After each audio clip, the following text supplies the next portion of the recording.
जय श्री राम भाई साहब। जय श्री राम। बंधुओं, मैं आज एक ऐसे राजनीति के निमाड़ जिले के एक स्तंभ कह सकते हैं ऐसे व्यक्ति के पास बैठा हूँ जो निर्विकार और निर्लिप्त भाव से आज भी राजनीति में उतने ही सक्रिय है जितने उस समय थे। वह दौर अलग था, ये दौर अलग है।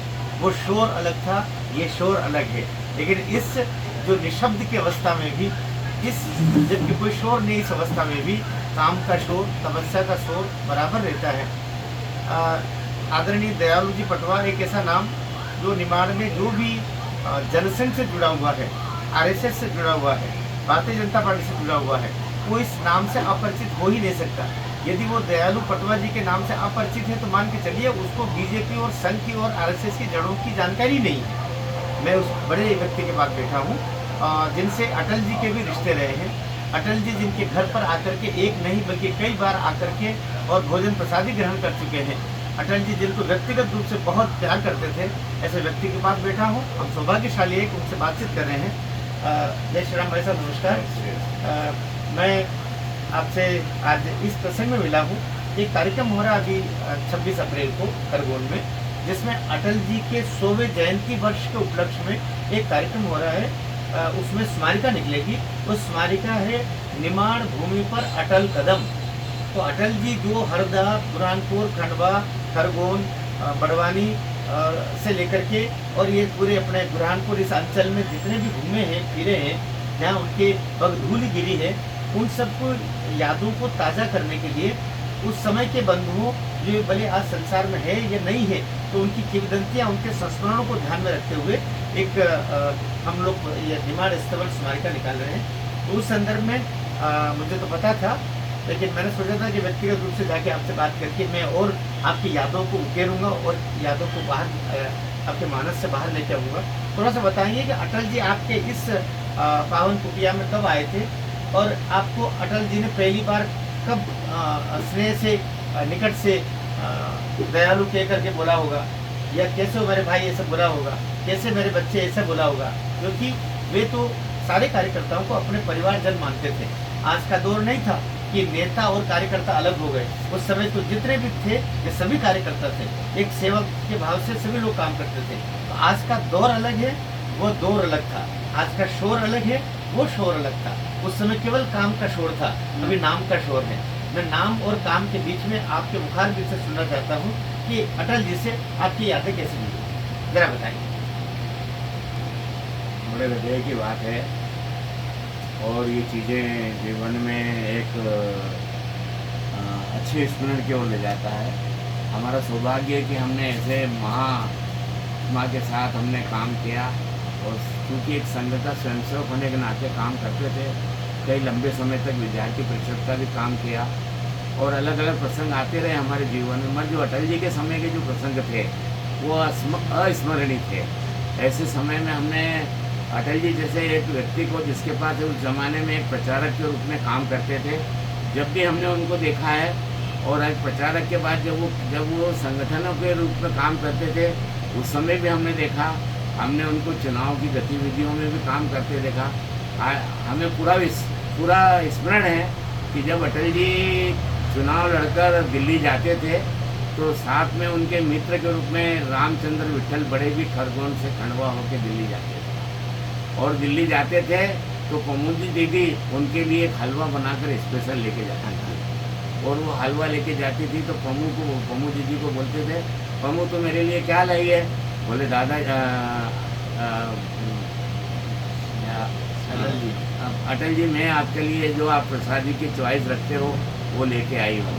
तो ऐसे व्यक्तिगत प्रेम भाव भी दीदी से भी हमारे एक बहन बेटी के संबंध रहे, उनकी माता जी से भी हमारे संबंध रहे। और हमने जब अटल जी के साथ प्रथम दौरों में जब काम करते थे तो हमारे साथ कन्हैयालाल शर्मा करके एक हमारे साथी हुआ करते थे। उनका स्वयं का उस ज़माने में कोई जीप, गाड़ियाँ, घोड़े या किसी प्रकार के वाहन नहीं होते थे, फिर भी हम लोग चुनाव प्रचार में काम करते थे।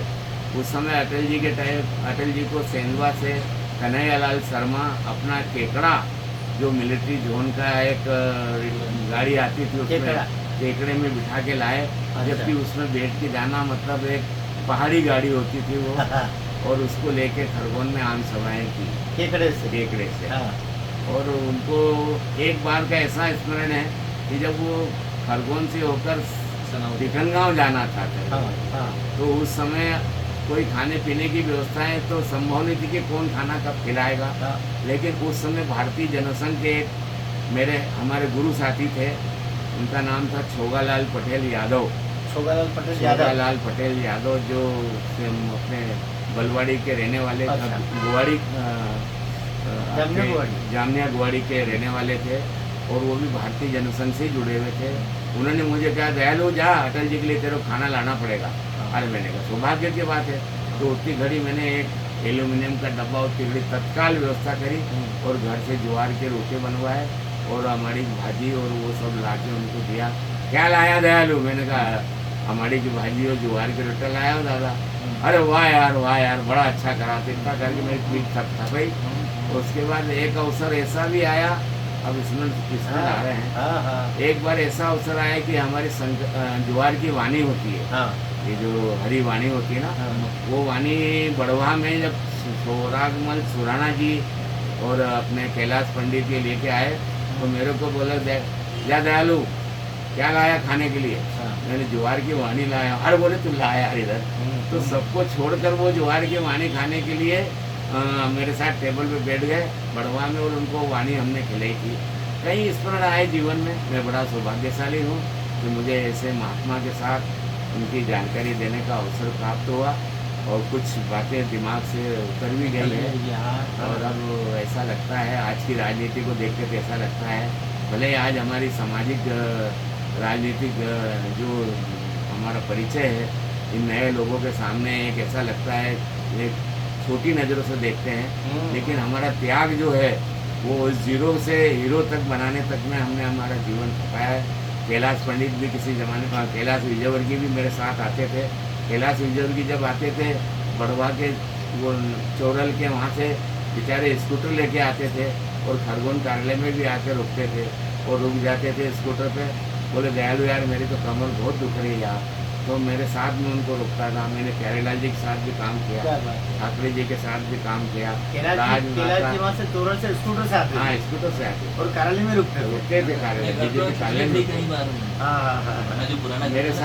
मेरे साथ देवलाल पाटीदार वो भी मेरे स्वयंसेवक साथी थे, और प्रदेश के विधानसभा के उपाध्यक्ष थे वीर सिंह हिंडोन जी, कमल चंद जी राठौड़ साहब, और हमारा ये राजमाता सिंधिया जी, इनके साथ भी रामेश्वर पाटीदार जी, इनके साथ में रहने का अवसर प्राप्त हुआ।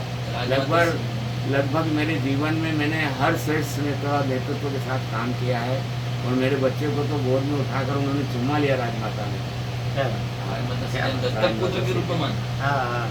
तो इसी कहानी जीवन की तपस्या की है। अटल जी को लेकर के आपके मन में कौन सी एक इच्छा जो लगता था कि थोड़ी सी ये इच्छा अटल जी को लेकर मेरे मन में रह गई कि अटल जी ऐसा और खरगोन में आ जाते कर देते, या अटल जी प्रधानमंत्री के रूप में ऐसा और हो जाता जो काम अब होना शेष है? आपको क्या लगता है? अटल जी का वास्तव में खरगोन जिले से इतना अधिक संबंध इसलिए है क्योंकि उनके जो नेतृत्व में काम करने वाले रामचंद्र विट्ठल बड़े जो थे वो दोनों सांसद एक साथ लोकसभा में काम करते थे, और उन्होंने एक नेतृत्व में कर्तव्य निभाया, प्रेरणा ली थी कि मैं खरगोन जिले के आदिवासियों को नवाड़ के पट्टे दिलाऊंगा। उस समय किसानों का कर्जा माफ करने के लिए भी बहुत बड़ा आंदोलन खरगोन में खड़ा किया। वो आंदोलन भी अति भव्य था। उस आंदोलन में बड़े साहब का नेतृत्व था और अटल जी की प्रेरणा उसमें जुड़ी हुई। उस प्रेरणा से हमको भी कई बार ऐसे अवसर आए कि उनका नाम लेकर हम दिल्ली और भोपाल और पटवा जी की सरकार में भी हमने निवेदन किया था, और हमने आदिवासियों को कम से कम मेरे हाथ से 14,000 पट्टों के लिए हमने प्रयास किया। नवाड़ के पट्टे। और ये नवाड़ के पट्टे देने का काम जब प्रधानमंत्री बन गए वो उसके बाद ही हुआ? उसके बाद ही हुआ था। उसके बाद उससे उसके पहले बाद तो हो ही नहीं पाया था। नहीं तो मतलब ये उन्हीं के कार्यकाल में उन्हीं हुआ। के कार्यकाल में इशू सिर्फ कराए हैं। अटल और जी वो भी ये लोग सब गए थे, गए तब थे, जाकर वो के फोटो हुआ। भी हमारे पास दिल्ली है। में गए थे। अटल जी के कारण ही आदिवासी भाइयों को नवार के पट्टे मिले हैं। सबसे बड़ी बात है, सबसे अटल बड़ी जी के बात। कारण ही ये नवार के पट्टे क्योंकि आदिवासियों वो को अगर मिलना आरंभ हुआ। प्रधानमंत्री नहीं होते, प्रधानमंत्री थे उस वो टाइम अगर में। प्रधानमंत्री नहीं होते तो आज आदिवासी भाइयों को नवार के पट्टे नहीं मिले। सीधी सी बात है। हाँ, वाह, सीधी वाह, सी। वाह, वाह। क्योंकि उस टाइम में जब जैसे प्रधानमंत्री बने ना तो हाँ। ऐसे ये उनका अभिवादन करने गए वो हाँ, प्रधानमंत्री गए रहते थे, हुए वो साथ वो की मेरे पास घटना है, और थे सुनो, लोग। अभिवादन ये किसी को मालूम नहीं है। हाँ जी जी जी। हमारा एक यहाँ का कार्यकर्ता था अपने काबरी पुलवाना के ऊपर का, वो कार्यकर्ता भी हमारा स्वयंसेवक था।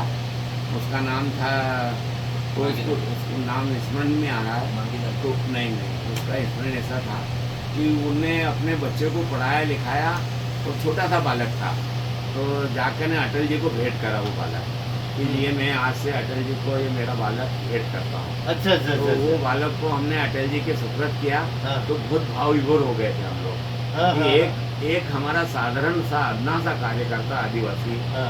जो अटल जी जैसे प्रेरणाशील व्यक्तित्व के थे प्रभावित होकर अपने बच्चों को अपने दे दिया। बच्चे को हाँ। अपने बच्चों को उनके चरणों में बिठा दिया। अटल जी ने भी कहा बेटा मैं तो मेरे तो कोई बाल भी नहीं बचे, मेरा तो सारा हिंदुस्तान मेरा परिवार है। हाँ। तो उस समय जब वो घटना हुई थी उसमें अंतर सिंह था, मैं था, बाबूलाल जी थे और भी हमारे साथ। किस जगह की दिल्ली घटना में है? दिल्ली दिल्ली की घटना। अच्छा वहाँ जब गए थे वहीं उस समय की भेंट बात। वहीं भेंट करा उनको बालक को और अरे, बालक लेके को गए थे यहाँ से। हाँ, राजमाता सिंधिया ने मेरे को उठाया गोद में। हाँ, जसवंत हाँ। लाइब्रेरी का कार्यक्रम जब था, राजमाता सिंधिया जी जब- हम लोगों के साथ तो क्या है और हम लोगों को बड़ा आश्चर्य लगता है कि हमारे साथ में हम अटल जी के प्रधानमंत्री के यार। पास बैठे। ऐसे बैठे थे। ऐसे लगता ही नहीं था कि वो बेचारे ऐसे अपने जैसे बिता देते। हाँ, हाँ, बहुत अटल सीधे। जी अटल जी खरगोन से सनावत जा रहे थे, एक हाँ। पहलू अलग। हाँ तो जब उनको लस्सी पीने की आदत, हाँ, लस्सी हाँ, पीने वाली। हाँ तो मम्मी के हाथ से बनवा के लस्सी ये रास्ते में पिलाते हुए उनको सीधे भेजा। हाँ, और हाँ, इसमें गोपाल पंड्या जी, हाँ। गोपाल बेड़िया पंड्या वाले हमारे कार्यकर्ता। गोपाल यानी बेड़िया के अपने गोपाल जी पंड्या ब्राह्मण परिवार से और उनकी रिश्तेदारी है वो भी राजपूत कानपुर जी। ब्राह्मण थे। ये भी कानपुर ये ब्राह्मण कानपुर थे। ब्राह्मण है। तो एक लस्सी यहाँ की पिए तो दूसरी लस्सी वहाँ की पिए बेड़िया की, ऐसा ये उनका तो- बहुत है। जी बंधुओं, ये एक महामानव की कथा जब चलती है तो वो बहुत दीर्घ होती है। प्रभु श्री राम की लीला को समेटने के लिए तुलसी को बहुत सारे अध्याय रचने पड़े, तब वो मानस की रचना हुई। इस राजनीति के बड़े महामानव का नाम श्री अटल बिहारी जी वाजपेयी है, जिनकी कथा हरि अनंत हरि कथा अनंता, जिस तरीके से प्रभु राम की कथा के लिए कहा जाता है, इस राजनीतिक ऋषि के लिए भी वही स्थिति है। मैं दयालु जी भाई साहब को भी बहुत बहुत हृदय से धन्यवाद देता हूँ और ये स्वस्थ रहें, शतायु हूँ, ये प्रार्थना भी ईश्वर से करता हूँ कि भाई साहब ने इतना समय हमको दिया और ऐसी जानकारियाँ, ऐसी दुर्लभ जानकारियाँ, ऐसे अविस्मरणीय संस्मरण हमको सुनाए जिससे हमको आज जीने की प्रेरणा मिलती है, आगे बढ़ने की प्रेरणा मिलती है, दुखों से लड़ने की प्रेरणा मिलती है। आपको बड़ा आश्चर्य होगा जी, जी। कि उस समय जब हम लोग वनवासी क्षेत्रों में काम करते थे तो हमको हर मुसीबतों का सामना करना पड़ता था। हाँ, और आज 74 साल की उम्र हो रही है, हाँ, इसके बावजूद भी हमारे जो प्रेरणा स्रोत जो भी रहे हैं स्मरणिक, उस दिन जिस दिन अटल जी की देवासन हुआ था, हाँ, मेरे घर पे भी एक कार्यक्रम रखा गया था हाँ, और बड़ा आंखों से आंसू बंद नहीं हुए थे उस हाँ, समय। हाँ। तुम्हारे को कार्यक्रम आज के लोग क्या जाने इस चीज को, बहुत अलग चीज है वो। हमारे नर्मदा प्रसाद शर्मा जी भी हमारे साथ थे एक जमाने निकन गाँव से। नर्मदा प्रसाद जी, नर्मदा प्रसाद जी शर्मा, हाँ, उन्हीं के बारे में कह रहा था मैं। हाँ, हाँ, उनसे भी साक्षात्कार मैं लेके आया हूँ। मैं बाबूला से हम लोग गए थे। मैं भी ऐसे ही आंखें अश्रुपूरित हो गई और कुछ बातें बोल ही नहीं पाए, वो इतने दुखी हो गए थे सब, क्योंकि संघर्ष किया है ना। उन्होंने भी।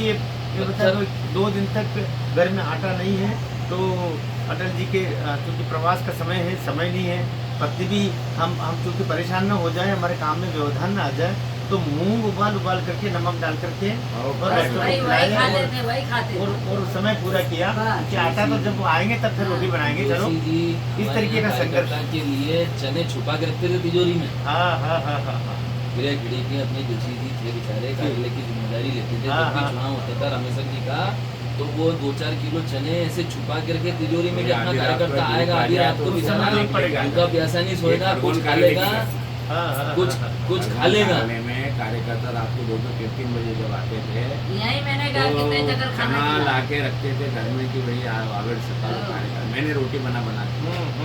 5 चुनाव मेरे को अच्छी तरह याद है रामेश्वर पाटीदार के। 25 साल तक लगातार एक ही दल में रहकर संगठन के काम किए हैं। चिट्ठियाँ बनाने का से काम से लेकर एक एक पत्रिका बांटने तक का काम और झंडे बनाकर सीने का काम भी यहाँ इस घर में किया है। झंडे बनाना काम भी करते थे और जो चिट्ठियाँ बनती थी, पर्चियाँ पर्चियाँ बांटते वो भी इस घर में की गई है। तो ऐसा है। बंधुओं, ये एक प्रतीक है, एक सिंबल है कि ऐसे पुराने लोगों ने इस पार्टी को खड़ा किया है, संगठन को खड़ा किया है। आज जो हवाओं में बहुत सारी खुशबुएं बिखरी पड़ी दिखाई देती है, वो जो हेलीकॉप्टर चार्टर प्लेन में जो यात्राएं होती है नेताओं की, उसके पीछे इन ऋषियों का, इन तपस्वियों का बड़ा योगदान, बल्कि इन्हीं का योगदान है। इसलिए प्रणम्य है ऐसे लोग, और प्रेरणा के प्रतीक यही लोग हैं जो हवाओं में उड़ते हैं। वो हवाओं में उड़ के चल रहे जाते हैं, वे जड़ों तक नहीं जाते। जड़ों तक तो ऐसे लोग जाएंगे जिनके आंसू इस मिट्टी में मिले हुए हैं, संघर्ष मिले हुए हैं, भारत माँ को महान बनाने, उसका वैभवशाली स्वरूप को प्राप्त करने के लिए लगे हुए हैं। मैं आपको शायद नमन करता हूँ, तो समय दिया धन्यवाद। भाई साहब, बहुत बहुत